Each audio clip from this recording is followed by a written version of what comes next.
বেগম খালেদা জিয়ার ৮০তম জন্মদিনের শুভেচ্ছা জানিয়েছেন রানীনগর ইউনিয়নের মোহাম্মদ আলতাফ হোসেন।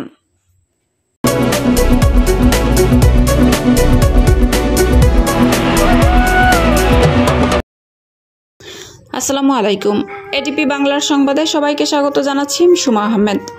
নিজস্ব প্রতিনিধি শেখ রুবেল আহমেদের পাঠানো তথ্যচিত্রে দেখুন বিস্তারিত।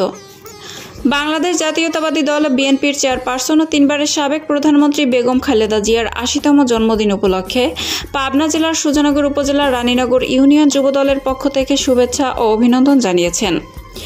এ উপলক্ষে সাবেক সিনিয়র যুগ্ম আহ্বায়ক রানীনগর ইউনিয়ন যুবদল সুজানগর উপজেলা শাখা, যুগ্ম সাধারণ সম্পাদক ৭১ মুক্তিযোদ্ধা সংসদ পাবনা জেলা শাখা, যুগ্ম সাধারণ সম্পাদক মৎস্যজীবী দল পাবনা জেলা শাখা আলতাফ হোসেন শুভেচ্ছা বার্তা প্রকাশ করেছেন।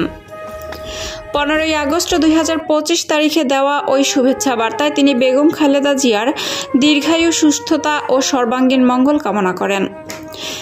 বার্তায় তিনি উল্লেখ করেন, মা মাটি ও মানুষের নেত্রী বেগম খালেদা জিয়া বাংলাদেশের গণতন্ত্র প্রতিষ্ঠা, মানুষের ভোটাধিকার ও আইনের শাসন নিশ্চিত করতে আজীবন সংগ্রাম করে গেছেন। তার সাহসী ও দৃঢ় নেতৃত্ব দেশের ইতিহাসে অনন্য উদাহরণ হয়ে থাকবে।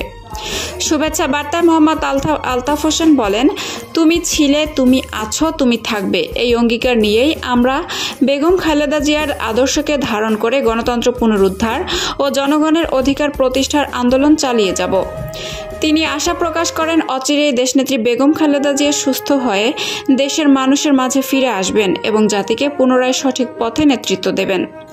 প্রসঙ্গত, বেগম খালেদা জিয়া স্বাধীনতার পর থেকে জাতীয় রাজনীতিতে সক্রিয় ভূমিকা পালন করে আসছেন। তিনি দেশের প্রথম নারী প্রধানমন্ত্রী হিসেবে দায়িত্ব পালন করেন এবং বহু রাজনৈতিক আন্দোলনে নেতৃত্ব দিয়েছেন। বিএনপির নেতাকর্মীদের কাছে তিনি শুধু একজন রাজনৈতিক নেতা নন, বরং গণতন্ত্রের প্রতীক হিসেবেও পরিচিত।